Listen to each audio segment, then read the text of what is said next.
That's been an interesting journey. The prevising in engine is, not a default automatic process. Game engines are a real-time engine for games and interactivity. In previs, we work in a linear medium about making shots the same every time and creating a linear movie.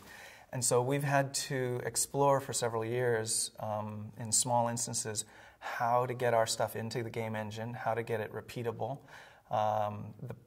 how we need to build our rigs, our character rigging, our car rigging.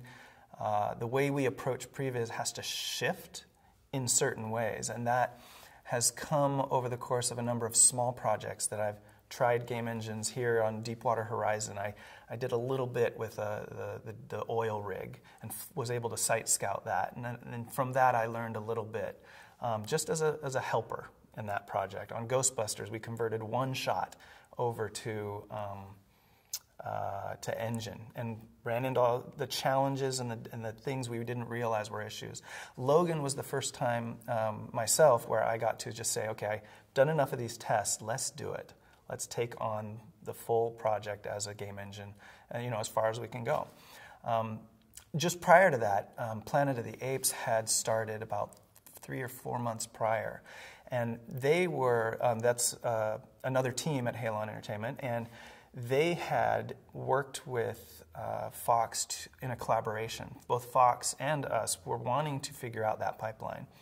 And Fox was generous enough to allow that. And so Apes and Fox worked on their pipeline and figured things out, which takes time, and they allowed for that. And because of that, the nature of that movie being all CG apes throughout the whole movie, it was important to them, and it was a worthy investment. And in the end, it paid off very well. From those lessons, I was able to pull some of their initial tools that didn't work in every instance on Logan, but it was enough that as we started Logan, I felt like it's time for me to jump in.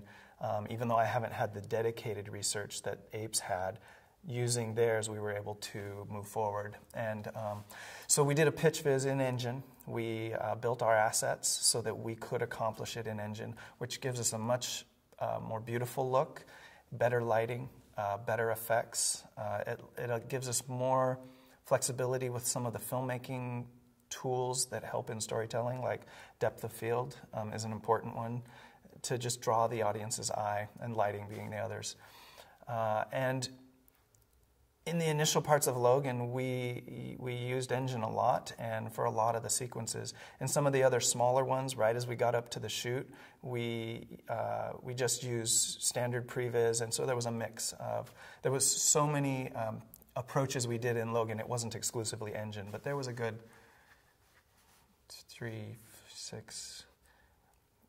8 or 9 minutes of it that we did that was all in engine, and it looked beautiful. It was exciting.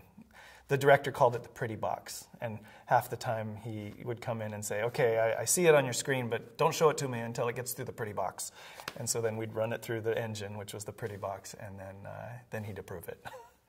I mean, nothing's ever a perfect project, but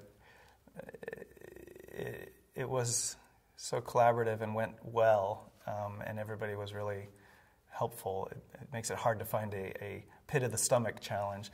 There were times where it usually comes to last-minute decisions, and you still want to do good for everybody. And if somebody makes a last-minute decision, but you really need to show the studio, there's a little bit of burning both ends of the candle to get through some of the stuff. On Logan, it went quite well. In doing the engine, we're continuing forward on that. But I learned lessons, and lessons always come from bumping into walls and some of the challenges that you run into. And one of the things we discovered on Logan was we had a point person, an engine expert, and funneling everything through that person became a bottleneck. And so what we learned on that, and it presented moments of challenge on Logan where I really wanted to continue that effort because it was really showing benefits. But technically it was a challenge. Traditional previs had to shift, which means I had to change how I approach things. Some of my decisions were, not coming from instinct anymore because I wasn't exactly sure if it would work in engine or not. Those moments were probably some of the pit in the stomach moments where I found out, oh, you can't scale a character when the director says, okay, can you just make that soldier a bit bigger?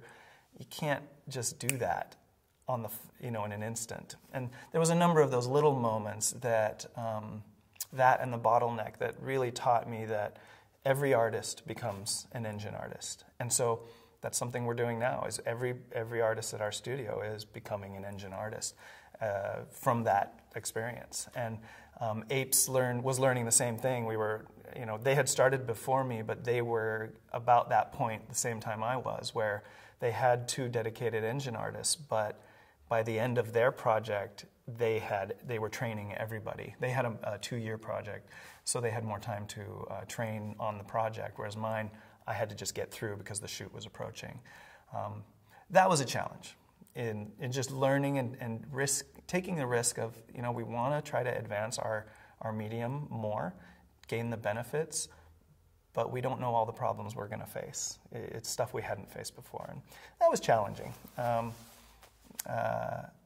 Creatively, Jim Mangold he's searching for what he wants, and it wasn't a negative challenge, but it was, we'd find things and we'd do work, and if you let it bug you, it gets thrown away if it's not right, but that helps him find what he is trying the movie he is trying to show.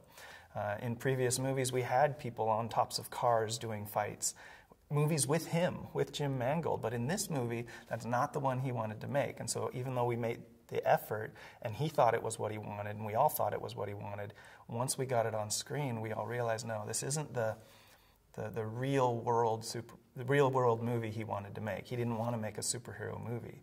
And I feel like we found that, and that those challenges of throwing away a lot of our work helped him find the movie he didn't want to make, which naturally produced the one he did.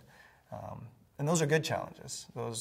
That's part of the creative process, is throwing away the stuff that isn't your movie. And it was a blast to be a part of that with Francois and with Jim Mangold and Chaz Jarrett and Kurt Williams and all the others. FMX is a really good place to cross-pollinate and really become aware of things. There's so much going on in technology and in film and in games and in virtual reality, that to see some of the presentations here, as well as hear about what's discussed, these are the things that are really prepared, that have kind of floated to the surface of just all the possibilities that you see on the web, and kind of getting to see it in person and talk to people specifically about what they're really doing, not just fantasizing about or not just excited about because it sounded cool in a Popular Mechanics or there's lots of pipe dreams out there. At FMX, it feels like these are things that are really starting to happen. People are experimenting, the same experiments that, say, I've been doing with Game Engine, and that means that's something I really do want to know about it.